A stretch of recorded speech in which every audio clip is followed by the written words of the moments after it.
জেনা এমন একটা পাপ, যেই পাপ থেকে যদি কোনো যুবক নিজেকে বাঁচাতে পারে, আল্লাহ পাক তাকে সাক্ষাৎ মৌতের হাত থেকেও বাঁচাতে পারবে ইনশাআল্লাহ। কিভাবে?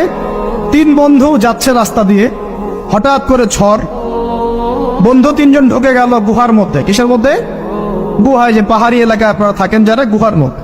হঠাৎ করে পাহাড়ের পাথর দিয়ে গুহার মুখটা বন্ধ হয়ে গেল। এখন খোলার কোনো অপশন নাই। সবাই বলছে এখন 3 জন, এখন তো আমরা বের হতে পারবো না। সবাই সবার নেক আমলের ওসিলা দিয়ে আল্লাহর কাছে দোয়া করো। কিসের ওসিলা দিয়ে?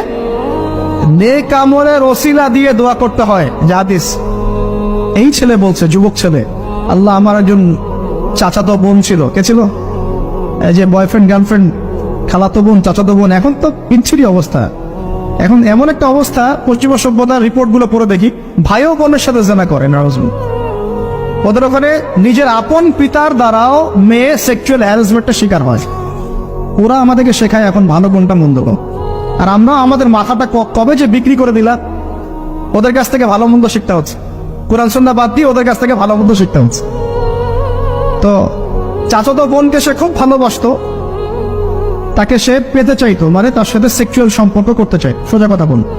এখন সেই মেয়েকে অনেক প্রস্তাব দেয়, সেই মেয়ে রাজি হয় না। শেষে বলে, যদি আমাকে 1000 বা 100 স্বর্ণ মুদ্রা দিতে পারো, দিনার, তাহলে আমি তোমার সাথে সেক্স করব, মানে জেনা করবো। নাউজুবিল্লাহ।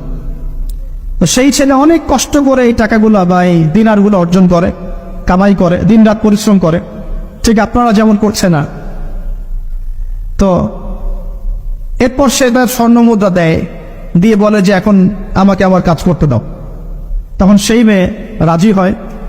ঠিক যে মুহূর্তে তারা সেক্সুয়াল সম্পর্কটা করবে, ঠিক ওই মুহূর্তেই এই মেয়ে বলে ওঠে, হে আল্লাহর বান্দা, আল্লাহকে ভয় করো। আমি সারা জীবন আমার সতীত্বকে ধরে রেখেছি, কাউকে দেইনি। আমি কারোর সাথে এরকম অন্যায় করি নাই। আমি খারাপ মেয়ে নই। তুমি আমার ইজ্জতটা নষ্ট করো না।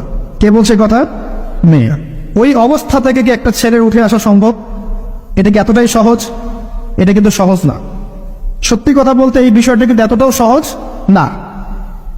যারা অবিবাহিত তারা হয়তো বুঝতে পারবে না, বিবাহিতরা বুঝতে পারছে। তো ওই অবস্থা থেকে সেই টাকাগুলো না নিয়ে সেই স্বর্ণ মুদ্রা মেয়েকে দিয়ে ওখান থেকে সেই ছেলে উঠে আসে আল্লাহর ভয়ে। সে এখন গুহার মধ্যে আটকা পড়েছে, আল্লাহকে বলছে, আল্লাহ, ওই দিন ওই কাজ যদি তোমার সন্তুষ্টির জন্য করে থাকি, আজকে আমাকে মৃত্যুর হাত থেকে বাঁচাও। সমস্ত পাথর তপ করে সরে গেল বন থেকে। এটা কিন্তু কোনো গাল গল্প না, এটা বনু ইসরাইলের ঘটনা, সত্য ঘটনা। এই হাদিস থেকে আমি আপনাকে দলিল দিচ্ছি যে যদি জেনার মতো পাপ থেকে আপনি আমি সরে আসতে পারি, সাক্ষাৎ মৌত থেকে আল্লাহ বাঁচাতে পারে।